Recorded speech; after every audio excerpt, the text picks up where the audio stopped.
bercerita di sana tentang pabrik gula Karangsuwung. Siang itu, cuaca terasa terik sekali di kota Cirebon. Ada yang sudah Seolah-olah ada beberapa matahari yang bersinar dari segala arah. Tapi panasnya siang itu tidak mematahkan tekad sejumlah orang di sudut kota yang tampak antusias mendengarkan penjelasan dari pemimpin rombongan. Hari itu, kami bersama-sama dengan Cirebon History akan menjelajahi Cirebon Timur untuk menapaki beberapa tempat yang berkaitan dengan sejarah masa lalu yang ada di sana. Salah satunya adalah sebuah pabrik gula nonaktif di kawasan tersebut. Pabrik Gula Karangsuwung, itulah namanya.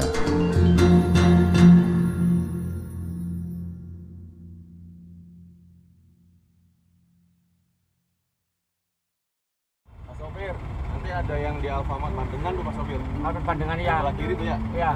Ya. Dia telepon aja temennya. Mobil depannya telepon. Dari pusat kota Cirebon, kami menumpang mobil Elf, menyusuri jalan pedesaan yang tak hanya membawa kami ke tempat yang kami tuju, tapi juga mengarungi masa di mana Jawa pernah menjadi ladang emas manis bagi pemerintah kolonial. Di kanan kiri, kami melewati perumahan padat penduduk yang bisa jadi di masa lalu adalah hamparan kebun tebu dengan jalur-jalur lori yang pernah berdenyut tanpa henti, menghela lori-lori tebu dari perkebunan menuju pabrik.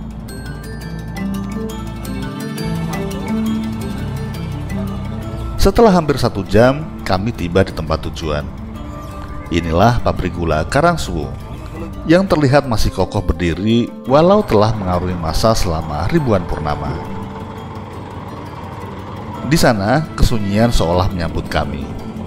Pabrik ini seperti rumah besar yang ditinggalkan penghuninya sekian lama. Dindingnya sebagian tampak terkelupas, dan catnya sudah memudar. Tapi aura kemegahannya di masa lalu masih terasa.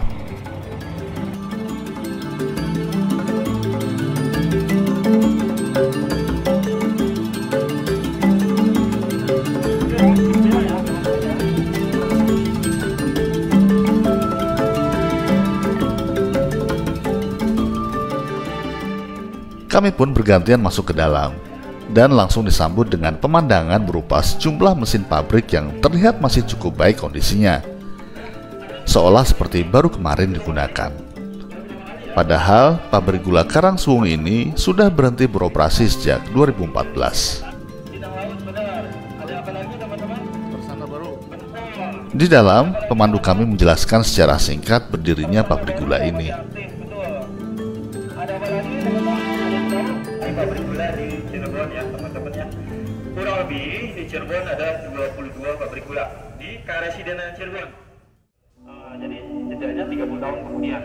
Nah, pendirinya adalah seorang tokoh dari Belanda, investor besar, pengusaha besar dari Belanda yang datang dari Amsterdam, teman-teman. Namanya Hubertus Paulus Hoevenaar ya. Pabrik gula Karangsuwung didirikan tahun 1867 oleh Hubertus Paulus Hoevenaar, seorang bangsawan Belanda yang mencari peruntungan di Hindia Belanda sebagai pengusaha gula melalui perusahaannya NV Maatschappij tot Exploitatie der Suikeronderneming Karangsuwung. Sumber lain mengatakan bahwa pabrik ini pertama kali dibangun sejak 1854. Sehingga pabrik gula ini disebut-sebut sebagai salah satu pabrik gula tertua di Indonesia.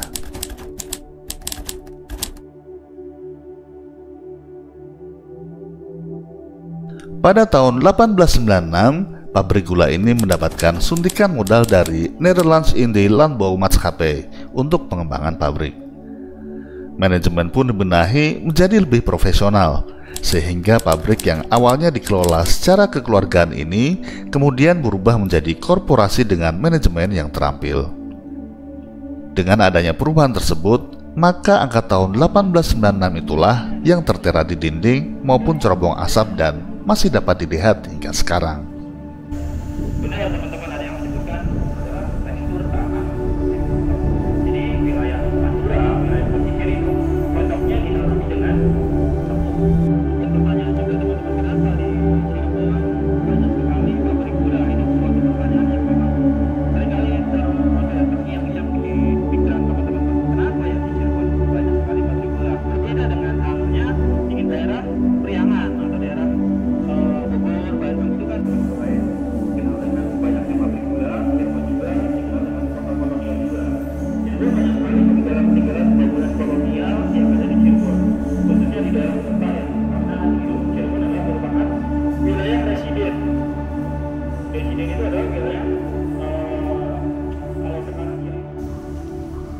Kami mendekati mesin-mesin pabrik. Ada banyak sekali macam mesin di situ dengan kondisi relatif utuh. Tidak tampak seperti mesin-mesin berumur lebih dari 1 abad. Mesin-mesin ini, sebut saja Werkspoor, Stork atau Deutz, adalah nama-nama besar yang berasal dari pabrik-pabrik mesin ternama di Eropa. Mereka bukan sekedar mesin, tapi tulang dan otot dari sebuah sistem yang pernah menggerakkan ribuan ton gula keluar ke seluruh penjuru negeri.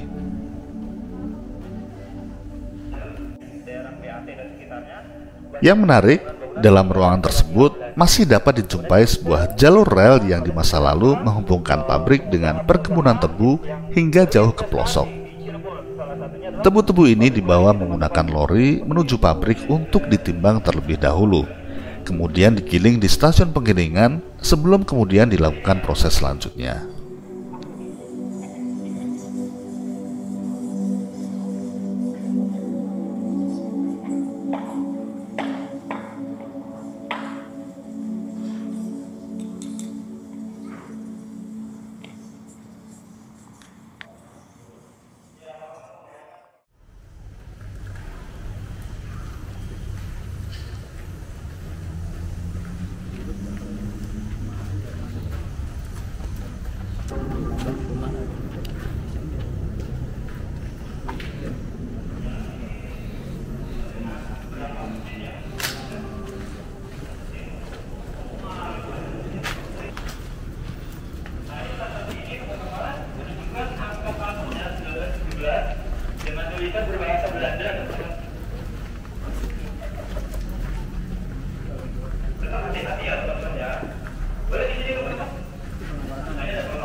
Kami melangkah lebih jauh ke dalam, yang entah bagaimana kondisinya lebih menyedihkan.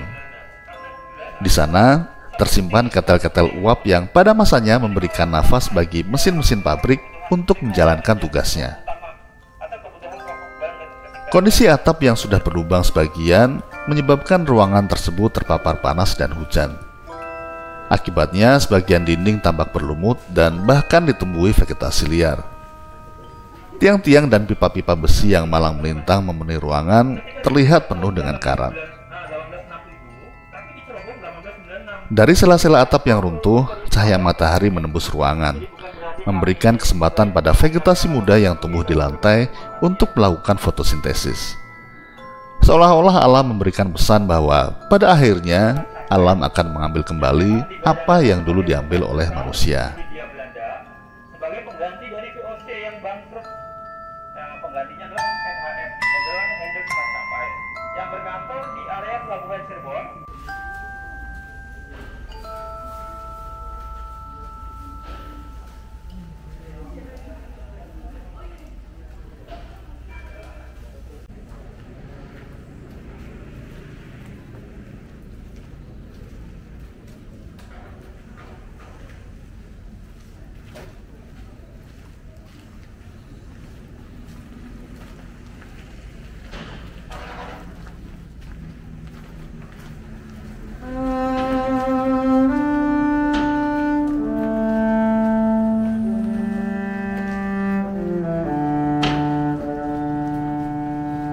Kami melangkah kembali dengan hati-hati, mengingat lantai yang kami lewati licin dan banyak sebaran puing-puing. Di dalam terdapat sebuah area dengan banyak sekali pipa-pipa besi yang saling terhubung, seperti sebuah sirkuit elektronik. Tempat itu tampak berantakan. Saya sendiri kurang paham apa fungsi tempat tersebut di masa lalu. Pabrik gula sendiri adalah sebuah sistem yang kompleks dan terdiri dari beberapa bagian dalam menjalankan fungsinya, mulai dari penimbangan, penggilingan, pemurnian, penguapan, pendinginan, pemisahan, pengeringan, dan pengemasan. Ada pula sebuah ruangan di sana yang tampak kosong dan dinding kacanya dipenuhi dengan kotoran kelelawar. Tidak ada petunjuk dulunya ruangan tersebut digunakan untuk apa. Bisa jadi ruangan kantor atau ruangan pengawas, entahlah.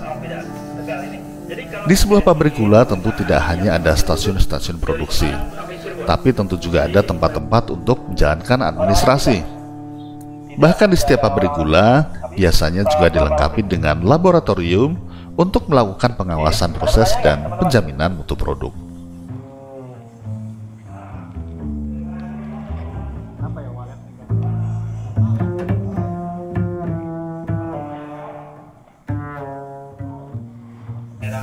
Sebenarnya masih ada bagian pabrik lagi yang belum kami jelajahi di dalam. Sayangnya, kami tidak dapat masuk lebih dalam lagi, karena beberapa hari sebelumnya, atap gedung di bagian belakang runtuh, sehingga berbahaya apabila kami berada di sana. Jadi kami kembali ke bagian depan dan menjelajahi tempat tersebut. Melangkah di antara mesin-mesin besar yang sudah berusia lebih dari 1 abad. Mesin-mesin yang dulu nyaris bekerja tanpa henti dan membuat pabrik gula ini hidup dengan ritme yang sudah pasti.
Dan seperti halnya tempat-tempat lain yang ditinggalkan, pabrik gula Karangsuwung kini juga memiliki penghuninya yang lain, yang menjaga tempat ini dari balik kegelapan. Mereka mengintai dalam diam, seolah mengawasi para pendatang dari luar. Dan nampaknya saat ini mereka terganggu dengan kedatangan kami.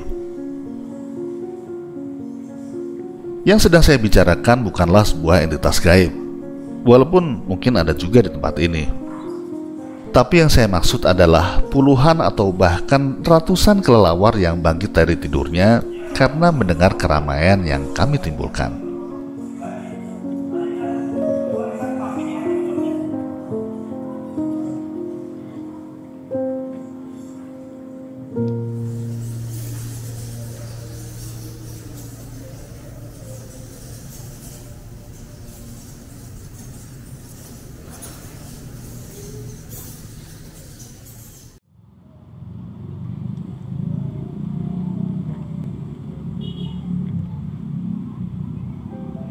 Di luar bangunan pabrik, penjelajahan terus berlanjut.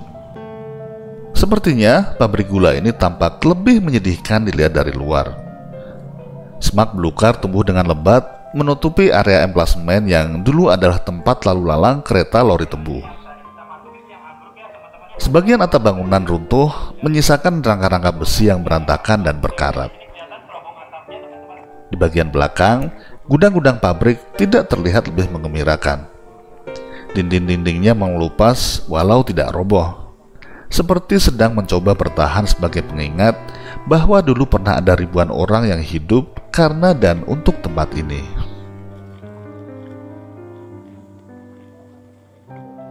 Pabrik gula Karangsuwung sebenarnya berukuran relatif kecil dibandingkan dengan pabrik-pabrik gula lain di Cirebon, seperti Sindang Laut atau Tersana Baru, dengan kapasitas giling sekitar 1.500 ton per hari.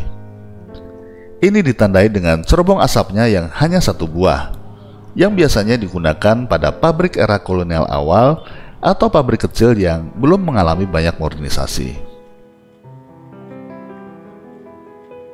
Karangsuwung, Sindang Laut maupun Tersana Baru hanyalah sebagian dari sekian banyak pabrik gula yang pernah berdiri di wilayah Cirebon. Cirebon yang beriklim tropis di dataran rendah dan terpapar sinar matahari yang melimpah membuatnya sangat cocok untuk ditanami tebu. Pabrik-pabrik gula pun dibangun secara masif. Namun, waktu pula lah yang mengantarkan pabrik-pabrik gula warisan kolonial ini menuju titik nadirnya. Berkurangnya lahan tebu, juga mesin-mesin buatan Eropa yang sudah renta, membuatnya sudah tidak efisien lagi dalam memproduksi gula. Pabrik gula Karangsuwung pun mengakhiri masa gilingnya pada tahun 2014. Cerobong tunggalnya yang menjulang sejak itu tidak pernah lagi mengumpulkan asap.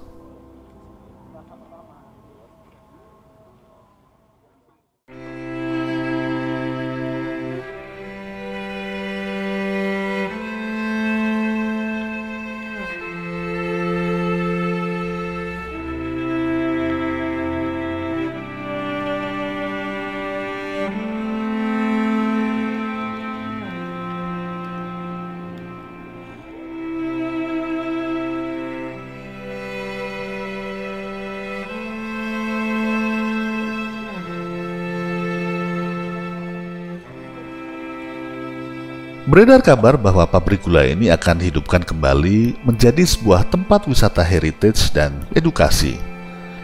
Walau terlalu dini untuk dapat memastikan nasib pabrik gula ini esok hari. Mungkin sejatinya tempat ini tidak pernah benar-benar mati. Ia hanya menunggu untuk dikenang kembali. Karena sejarah bukanlah soal kejayaan, tapi tentang jejak. Tentang luka yang ditinggalkan waktu, dan tentang kita yang bersedia menengok ke belakang walau sebentar.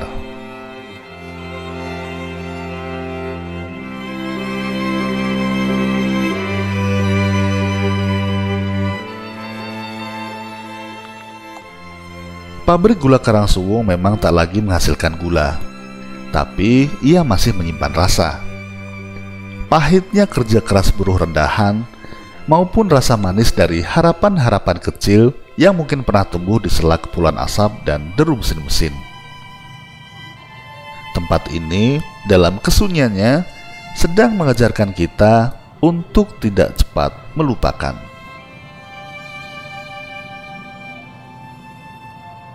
Saya Anjas, sampai jumpa dalam video selanjutnya. Wassalam.